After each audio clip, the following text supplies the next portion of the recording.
En 1942, au plus fort de la Seconde Guerre mondiale, les États-Unis lancent le programme Lend-Lease pour soutenir leurs alliés. Des milliers de tonnes d'armement traversent l'Atlantique et le Pacifique. Parmi ces envois, un canon anti-char de 37 mm arrive en Union soviétique, le M3. Les ingénieurs soviétiques l'examinent avec scepticisme.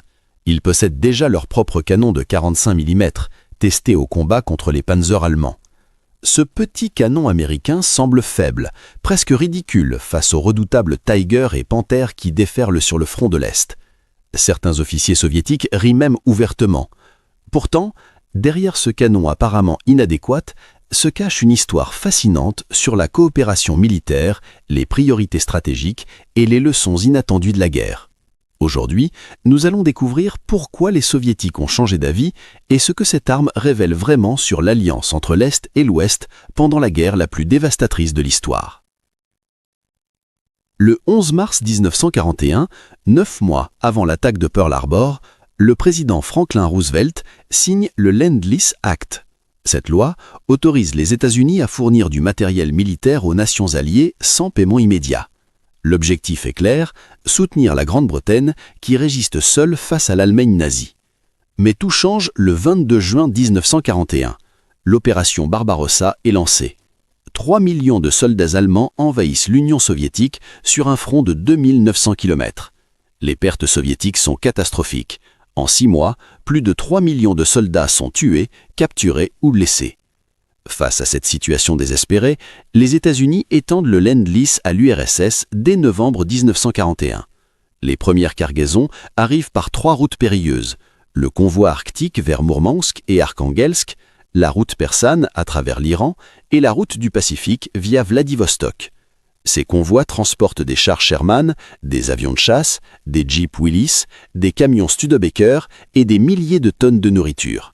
Entre 1941 et 1945, les États-Unis fourniront pour plus de 11 milliards de dollars d'équipements à l'Union soviétique, soit environ 180 milliards de dollars actuels. Mais tous les équipements ne sont pas égaux. Les Soviétiques apprécient particulièrement les véhicules de transport, essentiels pour leur stratégie de guerre mobile. En revanche, certaines armes américaines ne correspondent pas aux besoins du front de l'Est. Le canon anti-char M3 de 37 mm fait partie de cette catégorie. Développé en 1938 et adopté en 1940, ce canon est déjà considéré comme obsolète lorsqu'il entre en production massive. Sa conception repose sur l'analyse des conflits européens de la fin des années 1930, une époque où les chars légers dominaient encore les champs de bataille. En 1942, la guerre blindée a radicalement évolué. Les Allemands déploient des Panzer IV améliorés, des Tiger avec un blindage frontal de 100 mm et préparent les redoutables Panther. Dans ce contexte, un canon de 37 mm semble dérisoire. Pourtant, Washington décide d'en envoyer 63 exemplaires à Moscou, principalement pour remplir les quotas du Lend-Lease et démontrer la bonne volonté américaine. Les Soviétiques reçoivent ces caisses marquées 37 mm gun M3A1 avec une curiosité mêlée de doute. Ils vont bientôt découvrir si ce canon mérite leur attention ou leur mépris.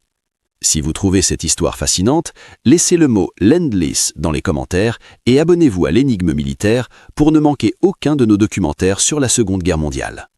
Le canon anti-char M3 de 37 mm mesure 1,98 m de long pour un poids total de 414 kg. Son tube rayé de 53 calibres peut tirer des obus perforants à une vitesse initiale de 884 mètres par seconde. En théorie, à 460 mètres, il peut pénétrer 53 mm de blindage vertical. Sur le papier, ces chiffres semblent respectables pour 1940. En réalité, face aux chars allemands de 1943, ils sont dramatiquement insuffisants. Le système de recul hydropneumatique permet de réduire le choc lors du tir, mais l'affût sur roue à pneumatique le rend difficile à manœuvrer sur les terrains boueux du front de l'Est. L'équipage de 5 hommes doit positionner le canon, le camoufler, attendre l'ennemi et espérer un tir latéral ou arrière sur un char allemand. Un tir frontal contre un Panzer IV Ausf G avec ses 80 mm de blindage frontal est pratiquement inutile. Contre un Tiger I doté de 100 mm à l'avant, c'est tout simplement suicidaire. Les munitions disponibles pour le M3 comprennent l'obus perforant M51, l'obus explosif M63 et l'obus à noyau dur M74.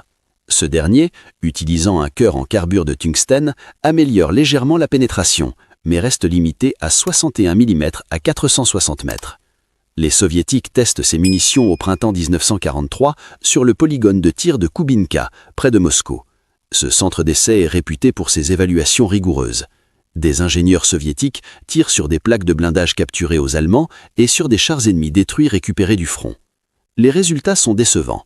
La munition M63, censée exploser au contact, montre une efficacité limitée contre les blindages inclinés. Les rapports soviétiques soulignent que le canon manque de puissance d'arrêt et que sa cadence de tir théorique de 25 coups par minute est difficile à maintenir en conditions de combat réel.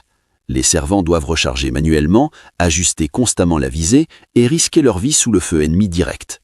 Comparé au canon soviétique de 45 mm modèle 1937, 53K, le américain apparaît inférieur. Le canon soviétique tire un projectile de 1,43 kg à 760 mètres par seconde et peut pénétrer 43 mm à 500 mètres sous un angle de 60 degrés.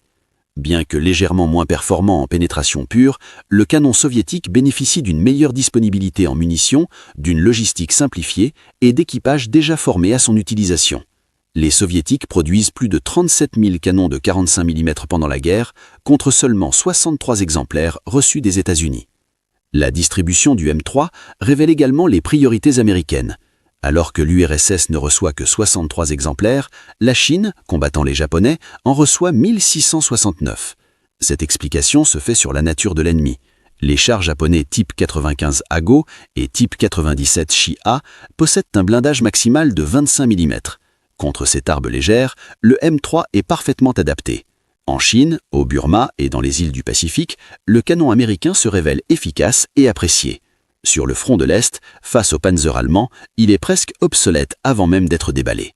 En mars 1943, les 63 canons M3 arrivent dans les ports soviétiques de Mourmansk et Vladivostok.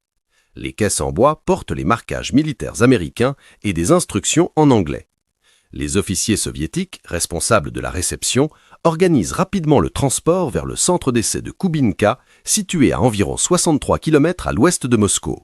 Ce complexe militaire secret abrite des ingénieurs, des artilleurs expérimentés et une collection impressionnante de matériel capturé aux Allemands, Italiens et Japonais. Le polygone de Koubinka dispose de stands de tir, de bunkers d'observation blindés et de vastes étendues pour simuler les conditions de combat. Les ingénieurs soviétiques, dirigés par des spécialistes de l'artillerie anti-char, commencent une série de tests méthodiques. Ils mesurent la vélocité des projectiles, testent la pénétration sur différents types de blindage et évaluent la résistance du canon aux conditions climatiques extrêmes de la Russie. Les températures peuvent descendre à moins 30 degrés Celsius en hiver et atteindre 35 degrés en été. Les mécanismes de recul, les lubrifiants et les joints doivent résister à ces variations brutales. Les premiers tirs révèlent immédiatement les faiblesses du M3. La munition M63, le but explosif, montre une fragmentation insuffisante. Les experts soviétiques notent dans leur rapport que la charge explosive est trop faible pour causer des dégâts significatifs aux chars ou aux fortifications légères.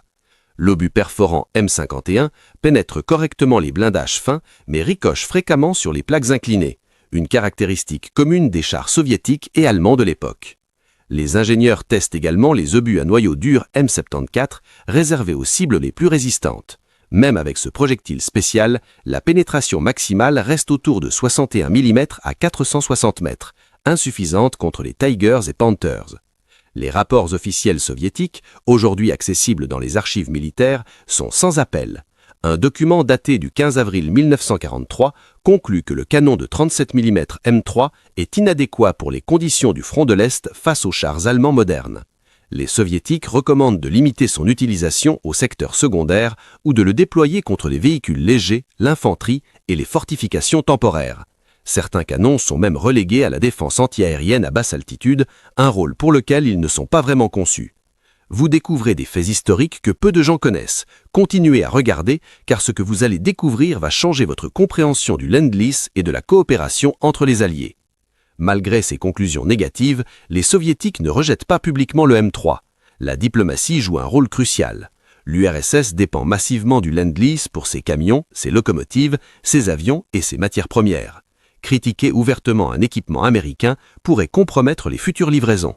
Les autorités soviétiques adoptent donc une attitude pragmatique, elles acceptent le matériel, le testent rigoureusement et utilisent ce qui fonctionne tout en mettant discrètement de côté ce qui ne convient pas. Certains M3 sont néanmoins distribués à des unités de deuxième ligne, à des brigades de partisans ou à des forces de sécurité arrière. Dans ces rôles, loin des batailles blindées majeures, le canon trouve une certaine utilité. Il peut détruire des camions, disperser des concentrations d'infanterie et défendre des points stratégiques contre des raids légers. Mais jamais il ne deviendra une arme emblématique du front de l'Est comme le ZIS-3 de 76 mm ou le redoutable canon anti-char de 85 mm. Pour comprendre pleinement pourquoi le M3 a déçu les soviétiques, il faut le comparer au canon anti-char déjà en service sur le front de l'Est. Le canon soviétique de 45 mm modèle 1937, 53K, représente la norme de base. Avec un poids de 560 kg, il est légèrement plus lourd que le M3, mais offre une meilleure stabilité au tir. Son projectile de 1,43 kg peut pénétrer 43 mm de blindage à 500 mètres sous un angle de 60 degrés. Si ses performances sont proches de celles du M3, le canon soviétique bénéficie d'une disponibilité massive. Plus de 37 000 exemplaires sont produits entre 1937 et 1943. En 1942, les soviétiques déploient également le canon de 57 mm ZIS-2, spécialement conçu pour percer les blindages lourds. Avec une vélocité de 910 mètres par seconde, il peut pénétrer 106 mm à 500 mètres. Ce canon devient rapidement le fléau des panzers allemands. À partir de 1943, le ZIS-3 de 72,6 mm, initialement un canon divisionnel, est massivement utilisé en rôle anti-char. Sa versatilité, sa réalibilité et sa puissance de feu en font une des pièces d'artillerie les plus produites de la guerre. Plus de 103 000 unités sortiront des usines soviétiques. Du côté allemand, les soviétiques affrontent le PaK-36 de 37 mm, surnommé ironiquement Panzer-Anklopfgerät ou marteau de porte anti-char par les soldats allemands eux-mêmes, car il ne fait souvent que frapper les blindages sans les pénétrer. Ce canon, similaire en calibre au M3 américain, devient obsolète dès 1941 face aux chars soviétiques T-34 et KV-1. Les Allemands le remplacent rapidement par le PaK-38 de 50 mm, puis par le redoutable PaK-40 de 75 mm, capable de détruire n'importe quel char allié à distance raisonnable. Cette comparaison illustre une réalité stratégique. En 1943, les canons de 37 mm appartiennent au passé. Les ingénieurs militaires du monde entier reconnaissent qu'il faut au minimum du 50 mm, idéalement du 75 mm ou plus, pour affronter les chars modernes. Les États-Unis eux-mêmes remplacent le M3 par le M57, une copie licence du redoutable canon anti-char britannique QF6 Pounds. Ce nouveau canon, avec une capacité de pénétration de 73 mm à 900 mètres, répond enfin aux exigences du combat blindé moderne. Les soviétiques comprennent également que l'efficacité d'un canon anti-char ne dépend pas seulement de ses caractéristiques techniques. La tactique, le camouflage, la formation des équipiers et la coordination avec l'infanterie et les chars jouent un rôle déterminant. Un canon bien positionné, embusqué et manœuvré par un équipier expérimenté peut détruire des cibles largement supérieures sur papier. Mais avec un calibre de 37 mm, même le meilleur équipier atteint rapidement les limites physiques de l'arme. Les tests de Kubinka démontrent également l'importance de l'angle d'impact. Un obus de 37 mm tiré perpendiculairement sur un blindage de 30 mm le pénètre facilement. Le même obus, tiré sous un angle de 60 degrés, ricoche fréquemment sur les plaques inclinées, une caractéristique commune des chars soviétiques et allemands de l'époque. Les ingénieurs testent également les obus à noyau dur M74 réservés aux cibles les plus résistantes. Même avec ce projectile spécial, la pénétration maximale reste autour de 61 mm à 460 mètres, insuffisante contre les Tigers et Panthers. Les rapports officiels soviétiques, aujourd'hui accessibles dans les archives militaires, sont sans appel.